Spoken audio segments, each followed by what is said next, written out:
Steve Kerr was trending in the United States today, and not for good reason.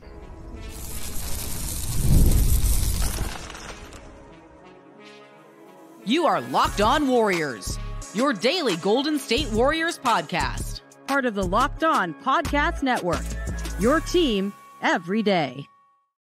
What is the good word, everyone? Thank you for making Locked On Warriors your first listen every day. We're free and available wherever you get your audio podcasts and streaming on YouTube. Part of the Locked On Podcast Network, your team every day. Today's episode is brought to you by FanDuel. Make every moment more. As the summer starts to wind down, the sports stops sporting like we want them to until football season. But this summer, FanDuel is hooking up all customers with a boost or a bonus daily. That is right. There's something for everyone every day, all summer long. Visit FanDuel.com to get started. Charlie Walter here, formerly of KPIX in San Francisco and 95.7 The Game, where I covered the Warriors championship run. Kylen Mills did the same at Cron 4. She's currently with the Big Ten Network and NBC Sports Bay Area. The hardest working person in showbiz is here to break down Steve Kerr's coaching job for Team USA and why he should probably stay off Twitter or X tonight. We'll have the debate on whether the Warriors need to add some size this offseason. Plus, I proudly stand by my Brandon Bajemski is going to be a really good player take, despite some opposing comments on the YouTube stream yesterday. We're getting into all of that, and I want to hear what Kylen has to say about Bajemski. Give me something positive to start off the show, Kylen. Good to see you. Well, it's positive that I'm here, Charlie. Come on. It is. Welcome back. My presence is a positive thing, right? For folks who've been wondering or asking where I've been at, I will still be a part of the show. I'm still going to be on the show. I'm still going to be leading the show at times.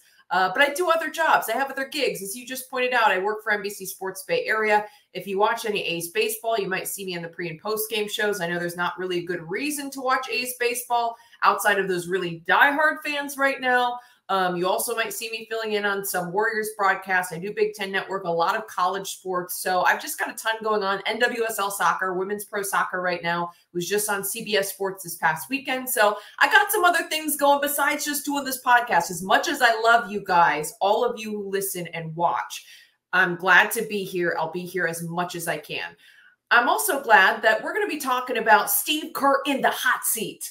I've got some takes, and I'm definitely a little bit frustrated from what I've seen from Team USA. And my last point is, I don't know about anyone else. My allergies are killing me this time of year. I've been told it's ragweed season. I think that's what it is. When I went to an eye doctor in the Bay Area last year, that's what they told me. And so that's why I'm four eyes today. But let's talk some dubs, and let's talk some Steve Kerr, because I do think that time is running out for him to figure out some other strategy besides small ball for both the Warriors and Team USA, and to figure out rotations. Like, what?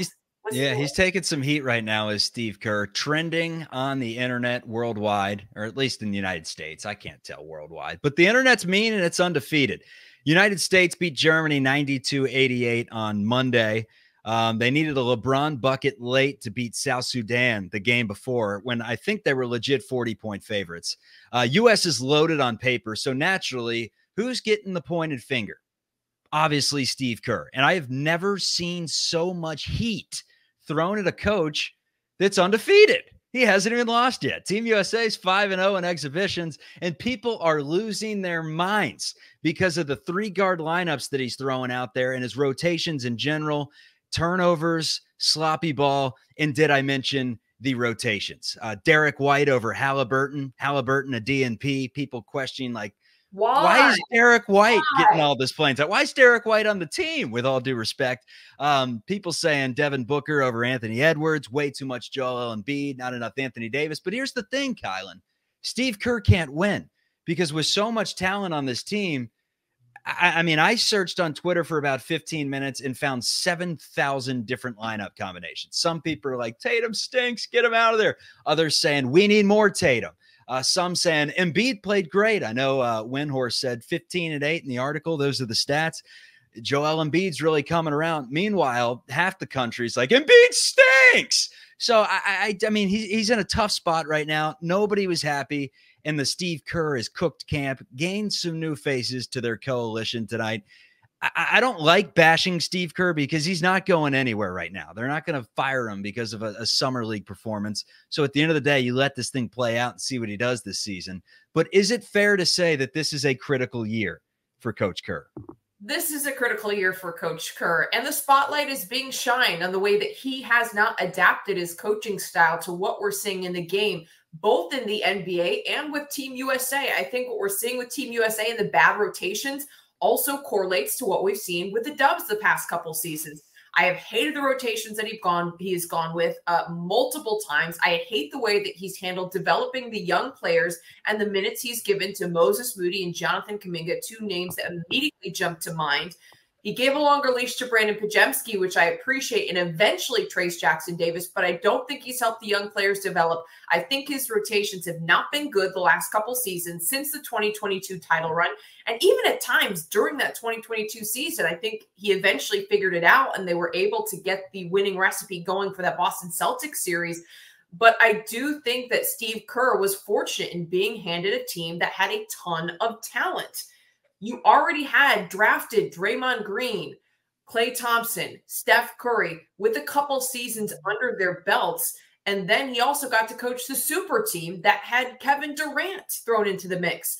To me, you know, what kind of coach is going to get it wrong? He had a huge margin for error because of the level of talent on the Warriors team.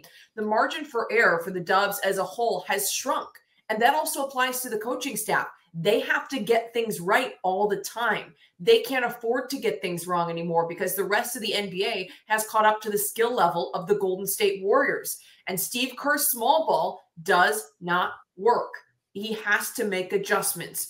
With Team USA, it's been frustrating as well because obviously what they've been doing has not worked. There's absolutely no reason why Team USA should be down to South Sudan by 13 points at the half. South Sudan has like 10 million people. America has more than 300 million. The size of the countries alone mean that the United States team should have better athletes. And then you look at the resources, you look at how competitive the NBA is. A lot of people say the most competitive professional basketball league in the world. You look at the names on this roster, and there's absolutely no reason that they should be having close games like this against much smaller and less developed in a basketball sense countries.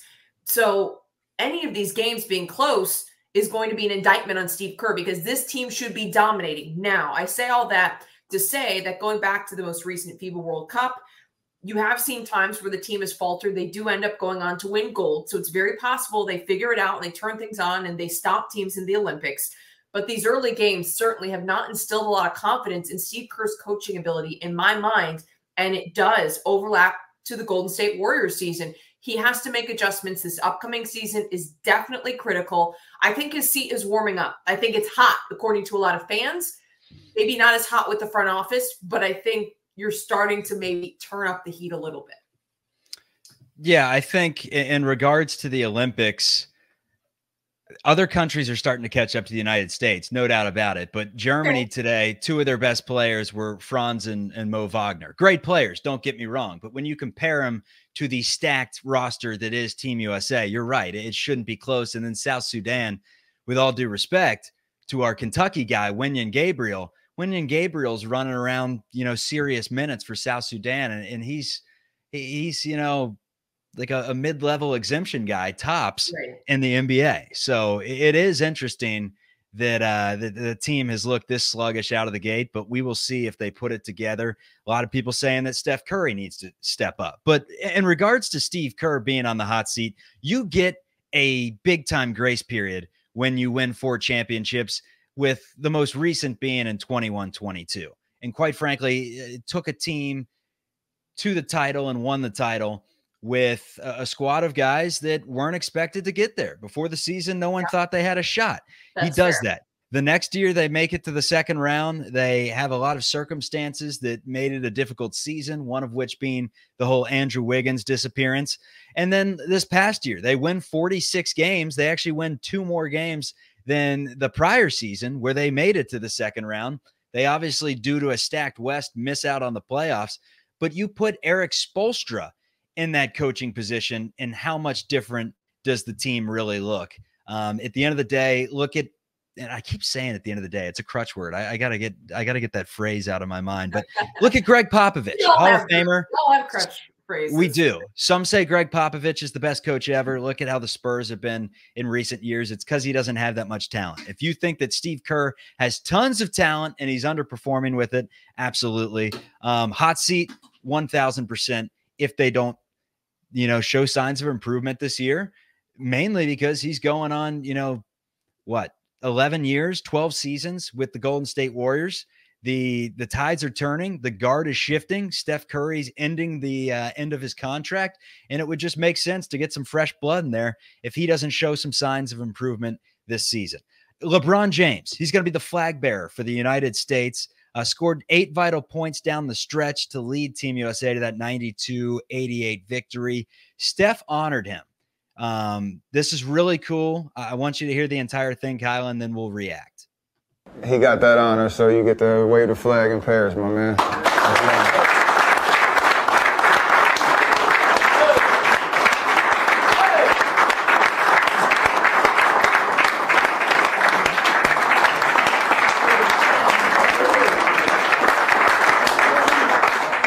That's right. First of all, Steph, appreciate it. Thanks for the words, man. And definitely being a kid, we all come from, different walks of life, different cities, different upbringings. I think the last thing on our mind we will ever have is carrying a flag representing our country during the Olympics. So it was never a thought, it was never a dream, but it's an absolute honor. And to be able to share that moment with you guys, it's going to make it even more memorable, So I appreciate it, man. Team USA has given so much to all of us, to me over the last 20 years, and I understand it right now in a country that's so divided.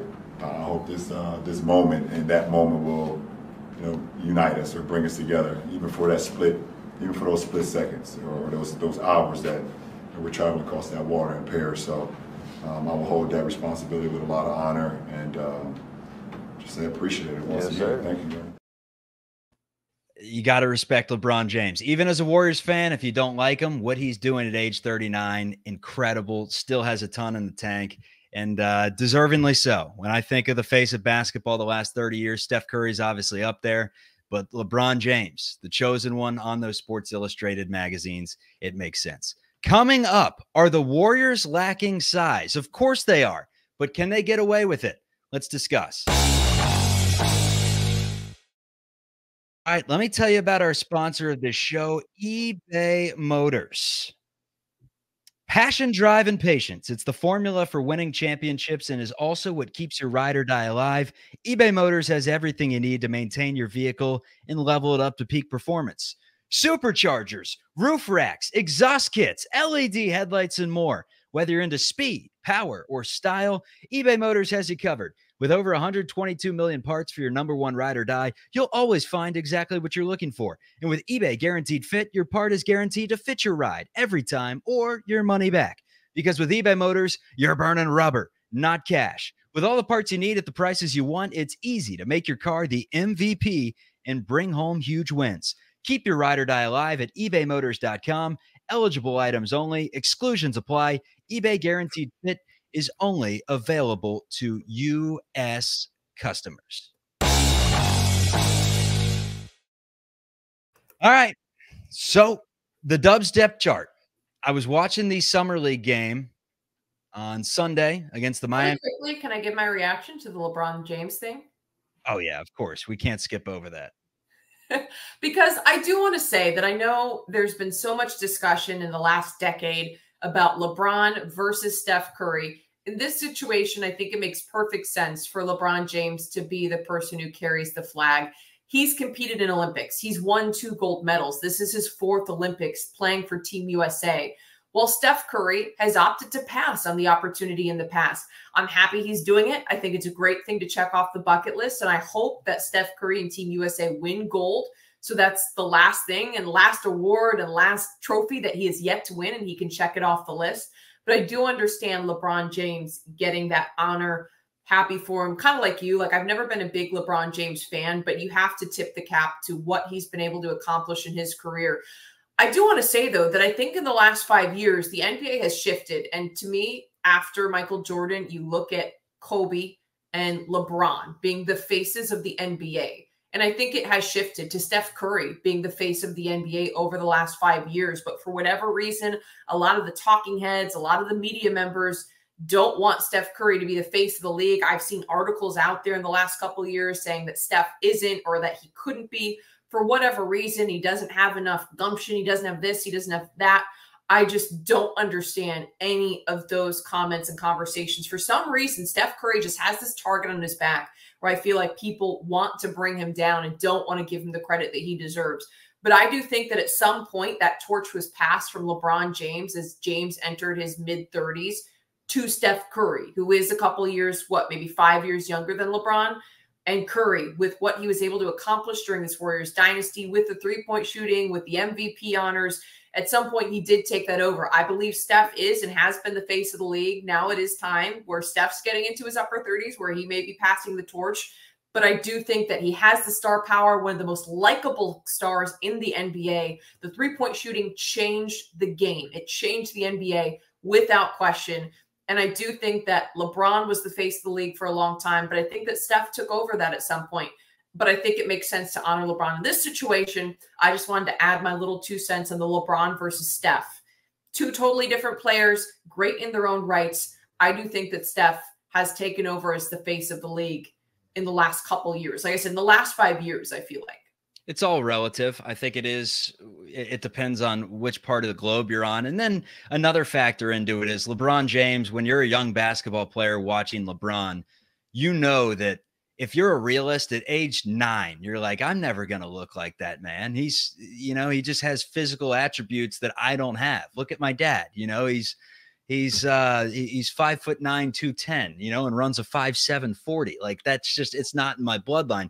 Whereas Steph Curry, you watch him and you're like, even though he is a big guy, when you're next to him, right? He's 6'3", 6'4". He's not a small dude, but you see him on TV, kind of like that Steve Nash effect. Not compared to the average person, but by NBA standards. But you see him on TV, and when you're a young kid out there, you just aren't looking at the what do you call it, the roster where it says his actual height. You assume that Steph Curry's small, and that if you're 5'11", 6 foot, whatever it may be, that you can launch up a bunch of threes and potentially get there, whereas LeBron is on a different planet. But finishing up the LeBron thing, as I said, not a fan. As a basketball fan, I've never once rooted for him. Like, he's playing the Celtics, he's playing the Thunder, he's playing the Warriors, he's playing whoever, the Spurs. I rooted for the opposition every single time. Like, I became a Warriors fan when Steve Logan was drafted out of my beloved Cincinnati Bearcats. And Logan never even played a game for the Warriors, but that's when I started liking Golden State. I'm from Cincy, and obviously never liked Cleveland. So that kind of started my whole anti-LeBron. But just as a admirer of the sport of basketball, I'm going to miss LeBron James when he's done. He's incredible. Yeah. He's the face of the league, in my opinion. I mean, 1A, 1B with Steph Curry. It's a dumb debate to have. Give them both their flowers. But good God, if you didn't watch LeBron James in the Olympics and just smile at how, because he's not playing the Warriors right now. He's playing for your country, and just smile at how physically gifted still at age 39. That guy was dominating in basketball when I was like 12 years old. Legit 12. And he's still doing it. And I'm losing my hair. Anyways, let's talk about the size issues that the Warriors have. TMI. Yeah. Does size matter? With the Golden State Warriors right now, they're not big whatsoever. I'm going to pull up this graphic for those of you on YouTube. That was a loaded question. Does size matter? I just want to revisit the fact that you just said that. Okay. Locked on Warriors After Dark. Draymond Green at the 5 right now. They ESPN graphic has Kuminga at the 4. They have Draymond Green at the 5. They have Quentin Post backing up Draymond Green at the center position. And Quentin Post is not on the roster yet. The Warriors are going to have to make some moves to get him on the roster. With Draymond as your number 5, and then Kevon Looney is, your tallest guy, or Jackson Davis is your tallest guy. Do you think the Warriors need some more size, or can they make this work? I think they need more size. Can you pull that graphic up again, though, just so I can visualize it? Yes. But where did this come from again? You said ESPN. Was it on a specific ESPN show Summer or League, article? ESPN Summer League, and I said yesterday, whoever made this graphic has no idea what they're talking about. Putting Trace Jackson Davis in at the third string 4 behind Kevon Looney, who's behind Kuminga. So first of all, I don't understand some of these national outlets that cover the Warriors, and you would swear that they have never watched a game. Looking at this lineup and depth chart as proposed by ESPN, absolutely not on multiple levels. I don't even know where to start. But first of all, and this is actually a little bit controversial and something we talked about here on the show, Pods should be there as the second string point guard under Curry. D'Anthony Melton should be starting at the 2 because the Warriors need his defensive abilities alongside Steph Curry. Buddy Hield, I like at the second as one of the second options. I also like Moses Moody starting at the 2. I don't know how realistic that is because for whatever reason, Steve Kerr has not liked Moses Moody, in my opinion, based on the way he's utilized him and given him DNPs and not played him. And his minutes have been so inconsistent, despite the fact that the young guy comes out ready and takes advantage of the opportunities that he's given. To me, every single time or most times he's given extended minutes. So I would love to see Moses Moody at the 2. I don't really think it's going to happen. If it's not Moody, I say D'Anthony Melton. Hield can be right there. Absolutely. I think can be a guy who can go off, can light it up on certain nights, but you bring him in coming in off the bench. Gary Payton II is kind of an anomaly here, but you could also throw him into the mix if you're trying to lock up a specific player. If there's a certain defensive matchup that you don't like for Melton, or for some reason there's an individual that you feel like Melton's hurt, right, with his back. Of course, it's always good to have depth beyond, who you expect to be your starter or your number 2 because of injuries throughout the season. But Payton can also be utilized in different areas and, a little bit of a plug and play depending on what the defensive matchup is. Arguably the Warriors' best perimeter defender. Melton, a good defender as well. I don't feel strong about Andrew Wiggins starting. I think that's one that could go either way. I don't like Anderson ahead of Moody either. Slow-mo, his game makes sense with the Dubs, but I still think Moses Moody should not be a third string option this season. No. And then Trace Jackson Davis, to me, starts at the 5. I love Trace Jackson Davis. I think he's ready to start at the center position. I don't think the Warriors are going to benefit from small ball anymore, as we just talked about in our last segment about Steve Kerr needing to adjust.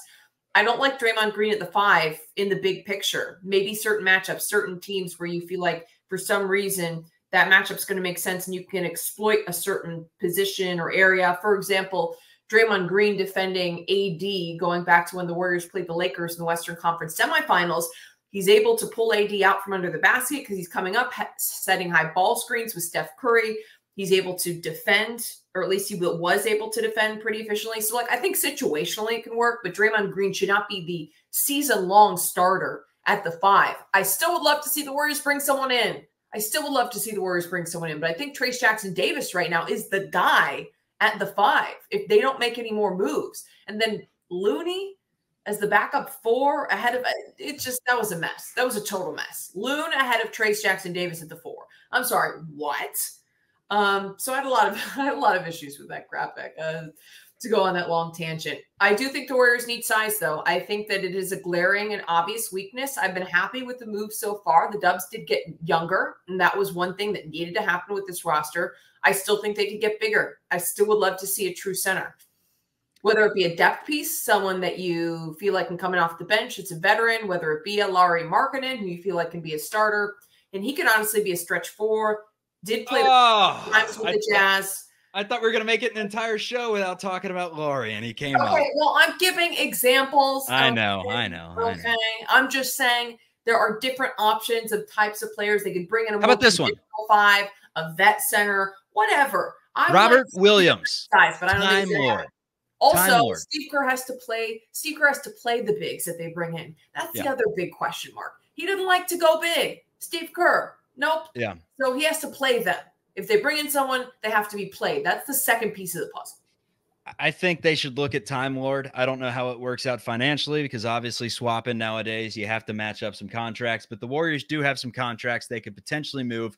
But Robert Williams, what I saw in the NBA Finals in 21-22 for the Celtics, he's a game changer. When he's healthy, I like Robert Williams. I think he'd be a nice piece to add instead of having 16 wings on this team. Coming up, Brandon Bajemski call options. I'm all about it. The YouTube comments yesterday were very hit or miss. There were some brave soldiers out there on my side. A small but very strong stand base for Brandon Bajemski. Kylen's going to give her take on Brandon coming up. I love sports. I love them so much, Kylen. Never wanted yes, you do. But as the summer winds down, we get fewer games, and the sports aren't sporting like I want them to. But FanDuel lets me keep the sports going whenever I want. All I have to do is open the app and dream up bets anytime I'm in the mood. And this summer, FanDuel is hooking up all customers with a boost or a bonus daily. That is right. There's something for everyone, every day, all summer long. So head over to FanDuel.com and start making the most out of your summer. FanDuel is the official sports betting partner of Major League Baseball. Guess what, everyone? I threw out a winner yesterday. Minus 130 Pittsburgh Pirates. I can host a show. I can also throw out some locks. Dr. Locks, what does he have for you today? Brewers, plus 102 on the money line at Wrigley Field. Jamison Tyon's pitching for the Cubs. They're talking about potentially shipping him out of there. Guess what Tyon's doing tonight? He's looking up real estate for where he's going to live next. He's not thinking about the start. He probably is, but I still think the Brewers are better in a value play at plus 102. Visit FanDuel.com, the official sports betting partner of Major League Baseball. All right, let's talk about it. Brandon Bajemski. My take yesterday was that the Warriors should absolutely not trade Bajemski regardless of what they throw at him. And it's not because I believe that he's going to be the greatest thing since sliced bread. It's just that to jumpstart a franchise and to really get things back on track, you need that diamond in the rough. You need a steal that is not commanding much money like Bajemski on his rookie deal for a long time, and you can build around him. That is something that going out and trading him and picks for Lauri Markkanen does not allow you to do. Instead, you have to sign Markkanen. Then it makes things difficult for Jonathan Kuminga. Obviously, you can flip Andrew Wiggins, and there's other way to free up some money to have both those guys, Kuminga and Markkanen. But it's kind of like pick your poison right now in regards to Markkanen and Kuminga. So I say you keep Bajemski. I compared him yesterday to kind of like a poor man's Manu Ginobili, about 4 inches smaller, has a great skill set, has a good IQ, is shooting the ball very well, does not look the part of a star. The eyes don't tell me I'm watching a star, and that's why 2-3 weeks ago I wasn't that high on him. But just crunching the numbers, the analytics, I mean, they got self-driving cars nowadays that I trust more than humans driving cars, literally. And that's a scary thing to think about, but it's true. So yes, sometimes I do trust the data and the analytics a little more than, you know, some 68-year-old scout that's watching a 7'2" guy with the fastest 40 he's ever seen. And it's clouding the fact that he doesn't know how to play basketball. That's just kind of my take. I want to hear you on Bajemski. What's his ceiling this season? Brandon Bajemski, I think, has the potential to be a great role player, but am I willing to put him on the market for a big star? Absolutely. Would I be willing to trade him for a Lauri Markkanen? Yes. Lauri Markkanen's skill set is much more unique.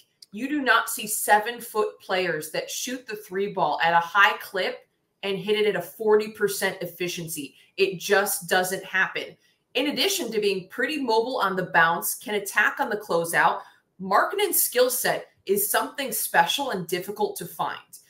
Brandon Bajemski, a combo guard. I like the hustle. I like his ability to rebound. I like his playmaking. To me, that's much more replicable when you look around the league. I think that's something that you can find elsewhere.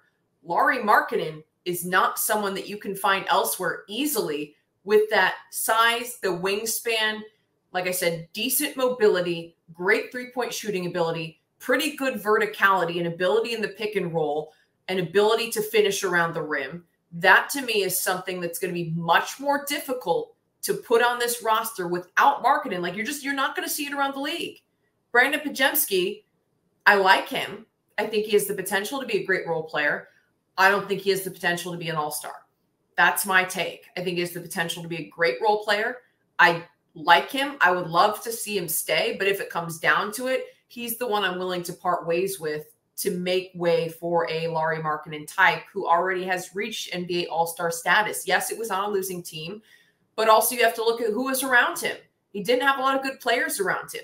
Being able to space the floor and having other floor spacers and guys who can hit three and who can facilitate and do the dirty work and do all the things that the Warriors have and players who have the ability to do, that could also elevate his game. Because I know one of the big questions is, well, oh, he was on a bad team. He got a lot of shots because, you know, he was the only one who was doing anything. And this is a team that didn't play in any meaningful games. Yes, but also you have to look at a Lauri Markkanen who's never played in a winning culture with quality teammates before, could be elevated by coming to a Golden State Warriors organization. And that's what you see happens to players time and time again when they come to the Dubs. They're elevated up to the level and they quickly adapt to what is a winning culture. So to me, Lauri Markkanen makes perfect sense in a lot of ways, but I just think that the skill set is more unique. And that's why I'd be willing to move on from a Brandon Podziemski.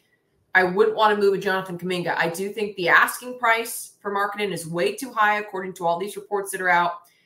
And that's another reason why I say, like, for example, JK, the elite athleticism is something that's not replicated on this team.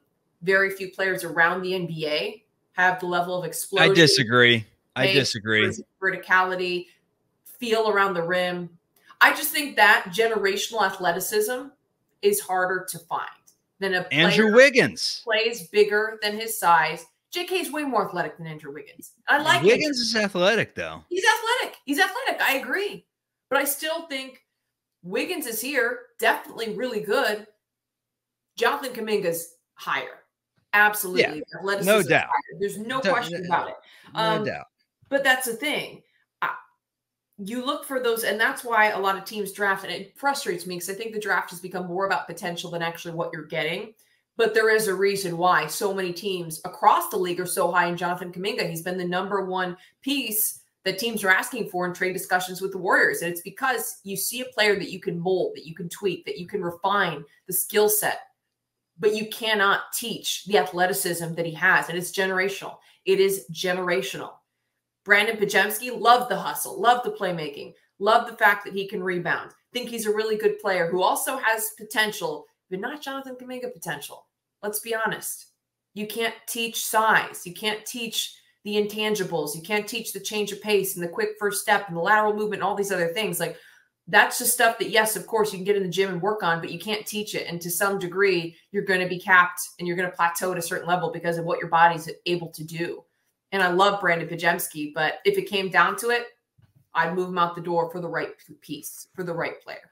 Counter argument, you can't teach basketball IQ. You just can't. Like, you have a feel for the game or you don't. Agree. And some, I remember Tom Tolbert on Tolbert and Copes, our guy Adam Copeland. He said that Jonathan Kuminga just like doesn't have the quick processing, the ability to make the game look easy. Like, the game doesn't flow as easily for him as it does like a Draymond. He used that as an example, and that's something that he may never have. Now, he may develop it. We'll see. Or he can just rely on his elite athleticism to make him a star in this league for as long as he has that elite athleticism. I do want to say that I think it can be learned to a degree. Like, there is an innate ability to be a Draymond Green that can't be taught. But there also are players who need time to adjust to the NBA. Especially when you look at a player who played 1 year for the G League Ignite, which is a failed experiment by the league to allow players to bypass the collegiate game. Yeah. I do think that there is a learning curve still for some players when it comes to seeing the game. It takes time for the game to slow down for them. It takes time to understand some of the strategies and defensive schemes and things that are being asked of them that they have not been asked of before, especially players that are that athletic. They haven't had to play in a system. They haven't had to play a role. They haven't had to know where to go in rotation. They just were able to dominate with that athleticism. So I do think some of it can be taught. Yes, there can be an innate ability like a Draymond Green. And that may be something Jonathan Kuminga never reaches. But I do think that, when you say just making the game look easy, knowing where to go, and like some of these things, there does have to be a learning curve, especially with a player like a Jonathan Kuminga who didn't play in college, has never had to maybe play in a structure like this, and is now trying to learn all that on the fly while adapting to the speed and physicality of the NBA. That's all I'm going to say about that, because I know we got to wrap things up. But yeah, my final thought, it seems like Utah, Lowry Markkanen version, Utah really picked it up, going from 14 points in Cleveland the year prior and averaging 14, 15 in Chicago to turning into a star. Some would say, hey, the competition was bad. He really had to pick it up. Those that cover the Utah Jazz say, no, he's a hidden gem. You don't see Lowry much, but he's very, very good. Now, I'm friends with a lot of Bulls fans. You're friends with a lot of Bulls fans, being from Chicago. They'll tell you, yeah, and they'll say Lowry Markkanen is depressing. They'll say he's whatever. They'll say he's whatever, and he's not the piece that's going to push you over the top. So everyone has different opinions here. My opinion is I think they're going to go after him, whether it's after the Jazz extend him. That would probably be the case, but I think they want Lowry Markkanen. It seems like they love that skill set. They love the size that he brings. He's kind of a missing piece, but they're not willing to give up Brandon Bajemski. And what does that tell you about Brandon Bajemski? They think he's going to be really, really good. Kylen Mills, Charlie Walter, Locked On Warriors. Give it 5 stars. The Warriors love guards. It tells me the Warriors love guards. Okay, sorry. They do, and they love small guards. See everyone. Leave it the 5 stars in the podcast app if you like it. Thumbs up on YouTube. We'll talk to you next time. Kylen, you'll be here again this week. Looking forward to it. Be back tomorrow. Bye, everybody.